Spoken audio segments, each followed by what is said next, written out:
जय हिंद दोस्तों, स्वागत है आपका अपने यूट्यूब चैनल लीडरशिप की फोर्थ पर। सो फ्रेंड्स, बात करने वाले हैं आरपीएफ नई भर्ती जो कि आपकी कांस्टेबल एंड सब इंस्पेक्टर के जो पदों पर आपकी भर्ती आई हुई है उसके बारे में। जहाँ पर हम बात करें कि आरपीएफ की तरफ से जो आपका ऑफिशियल नोटिस है वो आपका जारी कर दिया गया, लेकिन अभी तक क्या है कि अभी शॉर्ट नोटिस जारी किया गया, तो अभी कंप्लीट नोटिस नहीं आया है, जिसमें आपके यहाँ पर हम बात करने वाले हैं संपूर्ण पाठ्यक्रम यानी कि सिलेबस के बारे में कि आपके कांस्टेबल और सब इंस्पेक्टर यानी कि एसआई के लिए और कांस्टेबल के लिए आपका जो सिलेबस है, पाठ्यक्रम है, वो आपका क्या रहने वाला है। कंप्लीट डिस्कस करने वाले हैं, चाहे वो आपका मैथ का हो, जीएस का हो, आपका रीजनिंग का हो, हर एक चीज़ इस वीडियो में डिस्कस करने वाला हूँ। देखिए, आरपीएफ का जो कांस्टेबल और सब इंस्पेक्टर का जो सिलेबस है यानी जो पाठ्यक्रम है वो सेम है। मैं पहले बता देता हूँ कि सिर्फ और सिर्फ लेवल का डिफरेंस रहेगा इसमें कि भाई देखिए, ऐसा रहता है कि जो कांस्टेबल में जितना आपका पूछा जाता है वही आपका सब इंस्पेक्टर में पूछा जाता है। बस ये है कि परसेंटेज अगर पूछा जाएगा तो उसमें जो कांस्टेबल का जो क्वेश्चन रहेगा वो थोड़ा अपना 10th लेवल का, क्योंकि 10th लेवल की वैकेंसी है, और ये जो आपकी सब इंस्पेक्टर की आती है ये आपकी ग्रेजुएट लेवल की है। तो इसमें उसका लेवल जो रहता है वो आपका थोड़ा अप रहता है, ये जो सिलेबस है वो आपका बिल्कुल सेम है। तो इसी वजह से यहाँ पर हम जो डिस्कस करने वाले हैं आपके कांस्टेबल और सब इंस्पेक्टर के सिलेबस को, पाठ्यक्रम को हिंदी में पूरा यहाँ पर डिस्कस करने की कौन कौन से चैप्टर्स आपके एग्जाम में पूछे जाते हैं। तो चलते फिर हम वीडियो को स्टार्ट करते हैं। उससे पहले अगर अभी तक आपने अगर चैनल को सब्सक्राइब नहीं किया तो एक बार जरूर कर लें, जिससे जब भी कोई नई वीडियो आती है तो उसकी इन्फॉर्मेशन आपको मिल जाएगी। तो चलते फिर हम वीडियो को स्टार्ट करते हैं। सबसे पहले हम बात कर लेते हैं आपके आरपीएफ का जो आपका सिलेबस है उसके बारे में। तो देखिए, सबसे पहले हम बात करते हैं कि आपके एग्जाम में पूछा क्या क्या जाता है। तो सबसे पहले आपके एग्जाम में पूछा जाता है सामान्य जागरूकता, जिसको आप जीके भी बोलते हैं। जीके में आपके कुछ ये टॉपिक्स जो लिखे हुए हैं, अभी कंप्लीट टॉपिक को डिस्कस करेंगे। एंड उसके बाद आपकी अंकगणित यानी अर्थमेटिक आपसे पूछी जाती है, और आपकी सामान्य बुद्धि एवं तर्क यानी रीजनिंग आपसे पूछी जाती है। अगर मैं सामान्य जागरूकता की बात करता हूँ तो 50 क्वेश्चन आपके यहाँ से पूछे जाते हैं, और 35 क्वेश्चन यानी 35 क्वेश्चन आपके इन दोनों सेक्शन से पूछे जाते हैं। अगर हम ओवरऑल बात करते हैं तो आपसे 120 क्वेश्चन यानी कि 120 क्वेश्चन आपसे आपके एग्जाम में पूछे जाते हैं। अब मैं बात कर लेता हूँ आपके टॉपिक वाइज। सबसे पहले मैं बात कर लेता हूँ आपके जीके के सिलेबस के बारे में कि भाई जीके में क्या क्या पूछा जाता है।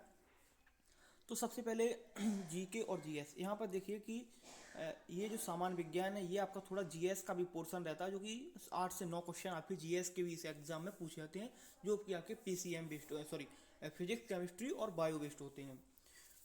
अब देखिए, यहाँ पर सबसे पहले समसामयिकी यानी कि करंट अफेयर्स आपके एग्जाम में पूछी जाती है। एक नेक्स्ट वीडियो में कंप्लीट, जैसा कि आपका एग्जाम में आरपीएफ के एग्जाम में किस टॉपिक से का कितना वेटेज रहता है जीके में, उसको लेकर एक वीडियो डिस्कस करेंगे इसके बाद कि भाई किस, जैसे इतिहास है तो उससे कितने क्वेश्चन पूछे जाते हैं, पॉलिटी है कितने क्वेश्चन पूछे जाते हैं, स्ट्रेटेजी है उससे कितने क्वेश्चन पूछे जाते हैं। इस तरीके का एक कंप्लीट वीडियो आपके सामने डिस्कस करेंगे इसके बाद। अब बात कर लेते हैं, ये समसामयिकी का ही विषय है, तो भारतीय इतिहास है, कला संस्कृति है, भूगोल है, अर्थशास्त्र है, सामान्य राज्य व्यवस्था है, भारतीय संविधान है, खेल है और सामान्य विज्ञान है। ये कुछ टॉपिक्स आपके एग्जाम में जीके के और जीएस के आपसे पूछ जाते हैं। इसी वजह से, क्योंकि यहाँ पर आपको पता है कि भाई इतना इतना इसमें पूछा जा रहा है, तो इससे एक क्लियरिटी नहीं मिलती कि मुझे क्या पढ़ना है। इसी वजह से एक ऐसा वीडियो डिस्कस करेंगे जिसमें जीके जीएस का डिटेल सिलेबस होगा, और किस में इसके एग्जाम में कितना वेटेज रहता है, प्रीवियस ईयर कितना वेटेज रहा है हर एक सब्जेक्ट का, उस तरीके से भी डिस्कस करने वाले हैं। अब मैं चलता हूँ आगे, आपके बात कर लेता हूँ मैथ के बारे में। तो संख्या प्रणाली यानी संख्या पद्धति जो आप पढ़ते हैं, दशमलव एंड भिन्न संख्याओं के बीच संबंध है, अंकगणित है, प्रतिशत है, आपका अनुपात समानुपात, औसत है, ब्याज है, लाभ हानि है, छूट है, तालकालीन ग्राफ, क्षेत्रमिति है, समय दूरी है और अनुपात समानुपात है। अब देखिए, जो क्षेत्रमिति है यहाँ पर आपके 2D और एंड 3D दोनों सेक्शन आपसे पूछे थे, यानी कि जैसे आपका एक तरीके का जो मेंसुरेशन में एक आयत वर्ग वाला सेक्शन हो गया अगर जनरली भाषा में समझते हैं, और एक जो आपका शंकु या फिर आपका बेलन वगैरह हो गया सेक्शन, इस टाइप से।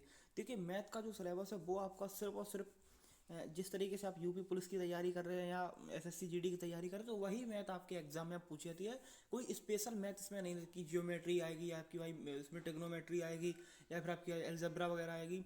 इस तरीके का कुछ ऐसा सेक्शन नहीं कि भाई इनका भरमार है। आपके एग्जाम में सिर्फ और सिर्फ जो मैथ है वो अंक गणित साफ साफ लिखा हुआ है, अर्थमेटिक यानी अंक गणित आपके एग्जाम में पूछी जाती है, जो कि आपकी एक इस तरीके की रहती है, जो आपके पुलिस में या आपके एसएससी जीडी में, जो आपके एसएससी के जनरली एग्जाम होते हैं उनमें जो आपकी पूछी जाती है, या यूपी पुलिस वगैरह में, तो वही मैथ आपके एग्जाम में पूछी जाएगी।